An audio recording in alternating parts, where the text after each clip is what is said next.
ये कहानी राजा विक्रमादित्य और बेताल की है। एक बार की बात है, राजा विक्रमादित्य अपने कंधे पर बेताल को उठाकर श्मशान की ओर जा रहे थे। बेताल ने रास्ते में एक कहानी सुनानी शुरू की। बेताल ने कहा, महाराज, एक समय की बात है। एक ब्राह्मण था जो बहुत गरीब था। उसके पास खाने पीने का कुछ भी नहीं था। गरीबी के कारण जीवन बहुत कठिनाइयों से भरा हुआ था। एक दिन उसने सोचा कि अगर वह अपने बेटे की शादी किसी अमीर आदमी की बेटी से करवा दे तो उसकी गरीबी दूर हो जाएगी। उसके गांव में एक सुंदर लड़की थी जिसे सब विषकन्या के नाम से जानते थे। विषकन्या का स्पर्श जहरीला था और जो भी उससे शादी करता उसकी मौत हो जाती थी। ब्राह्मण ने विषकन्या की सुंदरता और उसकी संपत्ति देखकर अपने बेटे की शादी उससे कराने का निश्चय किया। उसने सोचा कि इससे उसके बेटे का जीवन सुधर जाएगा। उसने अपने बेटे को भी यह समझाई और शादी के लिए तैयार कर लिया। शादी के दिन ब्राह्मण का बेटा तैयार होकर विषकन्या से शादी करने पहुंच गया, लेकिन शादी के समय वहां एक तपस्वी योगी आ गया। उसने ब्राह्मण और उसके बेटे को चेतावनी दी और कहा, यह लड़की विषकन्या है, जो भी इससे शादी करेगा उसकी तुरंत मौत हो जाएगी। योगी ने ब्राह्मण के बेटे को भी समझाया, लेकिन वह नहीं माना। शादी के तुरंत बाद ब्राह्मण के बेटे की मौत हो गई। विषकन्या अपनी किस्मत पर रोने लगी और सोचने लगी कि उसका जीवन व्यर्थ हो गया है। कहानी खत्म होते ही बेताल ने राजा विक्रमादित्य से सवाल किया, महाराज, बताइए, इस कहानी में किसकी गलती थी?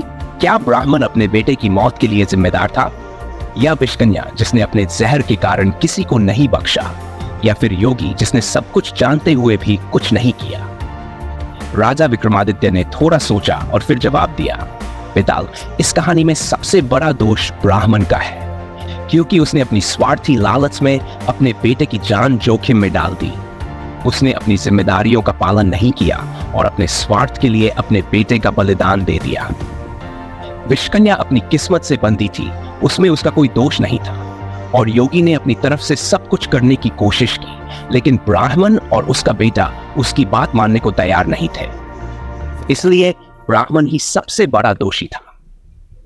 राजा विक्रमादित्य का जवाब सुनकर बेताल हंसकर बोला, महाराज, आपने बिल्कुल सही जवाब दिया है, लेकिन अब मैं फिर से उठ जाऊंगा। यह कहकर बेताल राजा विक्रमादित्य के कंधे से उठ गया और फिर से पेट पर जा लटका। राजा विक्रमादित्य फिर से बेताल को कंधे पर उठाकर श्मशान की ओर चल दिए। बेताल ने थोड़ी देर बाद एक और कहानी सुनानी शुरू की। बेताल बोला, महाराज, एक और किस्सा सुनिए। एक बार की बात है, एक बड़े राज्य का राजा था जिसका नाम वीरसेन था। वह बहुत ही न्यायप्रिय और समझदार राजा था। उसके राज्य में सब लोग खुशहाल थे, लेकिन एक दिन राजा वीरसेन को अचानक चिंता होने लगी कि उसकी मृत्यु के बाद उसके राज्य का क्या होगा। उसके 3 बेटे थे, लेकिन वह किसी एक को भी राजा बनने के काबिल नहीं मानता था। राजा वीरसेन ने सोचा कि क्यों न एक ऐसी परीक्षा ली जाए जिससे यह पता चल सके कि कौन सा बेटा सबसे योग्य है। उसने अपने 3 बेटों को बुलाया और कहा, तुम तीनों को मैं एक एक काम सौंप रहा हूं। जो भी इस काम को सबसे अच्छे से पूरा करेगा वही मेरे बाद राजा बनेगा। पहले बेटे को उसने एक जंगल भेजा और कहा, इस जंगल में एक अद्भुत फूल है जो सिर्फ रात में खिलता है, तुम उस फूल को ढूंढ कर लाओ। दूसरे बेटे को राजा ने एक नदी की ओर भेजा और कहा, इस नदी में एक बहुत बड़ा मगरमच्छ है जो लोगों को परेशान करता है, तुम्हें उसे मारना है। तीसरे बेटे को उसने एक पहाड़ी की ओर भेजा और कहा, इस पहाड़ी के ऊपर एक गुफा में एक साधु रहते हैं, वह बहुत ज्ञानी है, लेकिन उनसे मिलना बहुत कठिन है, तुम उनसे मिलकर उनका आशीर्वाद लेकर आओ। तीनों बेटे अपने अपने काम पर निकल पड़े। कुछ दिनों बाद पहला बेटा जंगल से खाली हाथ लौट आया। उसने राजा से कहा, पिताजी, मैंने बहुत कोशिश की, लेकिन वह फूल मुझे नहीं मिला। दूसरा बेटा भी लौट आया और कहा, पिताजी, मैंने मगरमच्छ से लड़ाई की, लेकिन वह बहुत शक्तिशाली था, मैं उसे नहीं मार सका। तीसरा बेटा जब लौटा तो उसके चेहरे पर खुशी थी। उसने कहा, पिताजी, मैंने उस साधु से मुलाकात कर ली, उन्होंने मुझे आशीर्वाद भी दिया और राज्य चलाने के लिए कई महत्वपूर्ण बातें भी सिखाई। राजा वीरसेन अपने सबसे छोटे बेटे से बहुत खुश हुआ और उसे ही अपना उत्तराधिकारी घोषित कर दिया। कहानी खत्म करते हुए बेताल ने राजा विक्रमादित्य से सवाल किया, महाराज, बताइए, राजा वीरसेन ने सही फैसला लिया या नहीं? क्या उसने सबसे छोटे बेटे को राजा बनाकर ठीक किया? राजा विक्रमादित्य ने जवाब दिया, बेताल, राजा वीरसेन ने बिल्कुल सही फैसला लिया। छोटे बेटे ने जो साहस और समझदारी दिखाई वह एक राजा के लिए जरूरी है। पहले दो बेटे असफल हो गए क्योंकि उन्होंने सिर्फ बाहरी ताकत पर ध्यान दिया, जबकि सबसे छोटे बेटे ने बुद्धि और धैर्य का उपयोग किया। इसलिए राजा वीरसेन का फैसला उचित था। राजा विक्रमादित्य का जवाब सुनकर बेताल फिर हंसकर बोला, महाराज, आपने एक बार फिर सही जवाब दिया, लेकिन अब मैं फिर से उठ जाऊंगा। और ऐसा कहते ही बेताल फिर से उठकर पेड़ पर जा लटका। राजा विक्रमादित्य ने एक गहरी सांस ली और वापस उस पेड़ की ओर बढ़ चले। राजा विक्रमादित्य ने एक बार फिर बेताल को पेड़ से उतारा और उसे कंधे पर उठाकर श्मशान की ओर चल दिए। रास्ते में बेताल ने एक और कहानी शुरू कर दी। बेताल बोला, महाराज सुनिए, एक बार की बात है, एक नगर में एक व्यापारी रहता था। उसका नाम धनराज था। धनराज बहुत अमीर था और उसके पास बहुत सारा धन संपत्ति थी, लेकिन उसके जीवन में एक कमी थी, उसकी कोई संतान नहीं थी। वह और उसकी पत्नी बहुत परेशान रहते थे और हमेशा भगवान से प्रार्थना करते थे कि उन्हें एक संतान मिल जाए। कई सालों की प्रार्थना के बाद उनकी मनोकामना पूरी हुई। धनराज के घर एक सुंदर बेटा पैदा हुआ। दोनों पति पत्नी बहुत खुश हुए और उन्होंने उसका नाम विजय रखा। विजय बचपन से ही बहुत होशियार और समझदार था। उसकी बुद्धि और साहस की चर्चा पूरे नगर में होने लगी। जब विजय बड़ा हुआ तो धनराज ने सोचा कि अब समय आ गया है कि विजय को व्यापार सिखाया जाए ताकि वह उनका उत्तराधिकारी बन सके। धनराज ने विजय को व्यापार के गुर सिखाने शुरू किए। विजय ने भी अपने पिता की तरह मेहनत की और जल्दी ही वह भी एक कुशल व्यापारी बन गया। लेकिन एक दिन विजय की नजरें बदल गई। उसे अपने धन और ताकत का घमंड हो गया। वह अपने माता पिता की इज्जत नहीं करने लगा और उनके साथ दुर्व्यवहार करने लगा। उसने सोचा कि अब उसे किसी की जरूरत नहीं है। उसने अपने माता पिता को घर से निकाल दिया और खुद ही सारे व्यापार पर कब्जा कर लिया।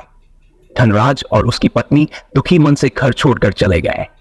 उन्होंने भगवान से प्रार्थना की कि उनके बेटे को सही रास्ता दिखाए। कुछ दिनों बाद विजय ने अपने दोस्तों के साथ मिलकर एक बड़ा व्यापारिक सौदा किया, लेकिन इस बार उसकी किस्मत ने साथ नहीं दिया।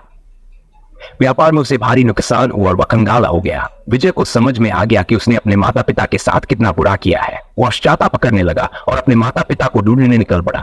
बहुत तलाश के बाद उसने उन्हें एक छोटे से गांव में पाया। वह उनके चरणों में गिरकर माफी मांगने लगा। माता पिता ने अपने बेटे को माफ कर दिया, उसे फिर से घर वापस ले आए। कहानी खत्म करते हुए बेताल ने राजा विक्रमादित्य से सवाल किया, महाराज बताइए, इस कहानी में किसकी गलती थी? क्या विजय का घमंड उसके पतन का कारण बना या धनराज का अपने बेटे को सही तरीके से नहीं सिखाना? राजा विक्रमादित्य ने जवाब दिया, बेताल, इस कहानी में सबसे बड़ा दोष विजय का है। उसने घमंड में आकर अपने माता पिता का अनादर किया और उनके आशीर्वाद के बिना अपने जीवन को आगे बढ़ाने की कोशिश की। घमंड हमेशा विनाश की ओर ले जाता है। लेकिन इसमें धनराज की भी थोड़ी गलती थी, क्योंकि उन्होंने अपने बेटे को सिर्फ व्यापार के गुर सिखाए, लेकिन उसे सही और गलत का फर्क अच्छे से नहीं समझाया। इसलिए दोनों का कुछ हद तक दोष था, लेकिन विजय का घमंड ही मुख्य कारण बना। राजा विक्रमादित्य का जवाब सुनकर बेताल फिर से हंसा और बोला, महाराज, आपने फिर से सही जवाब दिया, लेकिन मैं अब भी उड़कर वापस जा रहा हूं। और यह कहकर बेताल फिर से उड़ गया और पेड़ पर जा लटका। राजा विक्रमादित्य ने एक और बार गहरी सांस ली और पेड़ की ओर बढ़ चले। राजा विक्रमादित्य ने एक बार फिर बेताल को पेड़ से उतारा और उसे अपने कंधे पर उठाकर श्मशान की ओर चल दिए। बेताल ने रास्ते में एक और कहानी शुरू कर दी। बेताल बोला, महाराज सुनिए, एक और किस्सा है एक छोटे से राज्य का। उस राज्य का राजा वीरभद्र बहुत ही पराक्रमी और न्यायप्रिय था। उसके राज में सब लोग सुखी और खुशहाल थे। राजा वीरभद्र के दो बेटे थे, रघु और राजन। दोनों ही बेटे बचपन से ही शूरवीर और समझदार थे। जब राजा वीरभद्र बूढ़े होने लगे तो उन्होंने सोचा कि अब समय आ गया है कि राजपाट किसी एक बेटे को सौंप दिया जाए। लेकिन वे इस उलझन में थे कि किसे राजा बनाया जाए, क्योंकि दोनों बेटे ही योग्य थे। राजा ने सोचा कि दोनों बेटों की परीक्षा ली जाए ताकि यह पता चल सके कौन सा बेटा ज्यादा समझदार और परिपक्व है। उन्होंने दोनों बेटों को बुलाया और कहा, मैं तुम दोनों को एक एक चुनौती देना चाहता हूं। जो भी इस चुनौती को पूरा करेगा वही मेरे बाद इस राज्य का राजा बनेगा। पहले बेटे रघु को राजा ने कहा, तुम्हें एक ऐसे खजाने को ढूंढना है जो पुराने समय से हमारे पूर्वजों ने कहीं छिपा रखा है। इस खजाने को खोजने के लिए तुम्हें अपनी बुद्धि और साहस का उपयोग करना होगा। दूसरे बेटे राजन को राजा ने कहा, तुम्हें राज्य के सबसे खतरनाक डाकू सरदार को पकड़ना है जो राज्य में आतंक मचा रहा है। उसे पकड़कर लाना ही तुम्हारा काम है। दोनों बेटे अपने अपने काम पर निकल पड़े। रघु ने बहुत मेहनत की। वह जंगल जंगल पहाड़ पहाड़ भटकता रहा, लेकिन खजाने का कोई सुराग नहीं मिला। अंत में वह हारकर वापस लौट आया और अपने पिता से कहा, पिताजी, मैंने हर जगह देखा लेकिन खजाना कहीं नहीं मिला। दूसरी ओर राजन ने अपने गुप्तचरों से डाकू सरदार का पता लगवाया और बड़ी होशियारी से उसे पकड़कर राजा के सामने पेश कर दिया। राजा वीरभद्र अपने बेटे की इस वीरता से बहुत खुश हुए और उसे राज्य का अगला राजा घोषित कर दिया। कहानी खत्म करते हुए बेताल ने राजा विक्रमादित्य से सवाल किया, महाराज बताइए, राजा वीरभद्र ने सही फैसला लिया या नहीं? क्या राजन को राजा बनाना उचित था या रघु को, जिसने खजाने को ढूंढने की कोशिश की थी? राजा विक्रमादित्य ने जवाब दिया, बेताल, राजा वीरभद्र ने बिल्कुल सही फैसला लिया। राजन ने अपनी समझदारी और वीरता से राज्य को डाकू के आतंक से मुक्त किया। उसने साबित कर दिया कि वह एक जिम्मेदार और साहसी राजा बन सकता है। वहीं रघु ने भी कोशिश की, लेकिन वह असफल रहा। राज्य के लिए एक ऐसा राजा चाहिए जो हर चुनौती का सामना कर सके और राज्य को सुरक्षित रख सके। इसलिए राजन को राजा बनाना उचित था। राजा विक्रमादित्य का जवाब सुनकर बेताल फिर से हंसा और बोला, महाराज, आपने फिर से सही जवाब दिया, लेकिन अब मैं फिर से उठकर वापस जा रहा हूं। यह कहकर बेताल फिर से उठ गया और पेड़ पर जा लटका। राजा विक्रमादित्य ने फिर से गहरी सांस ली और बेताल को पकड़ने के लिए वापस पेड़ की ओर बढ़ चले।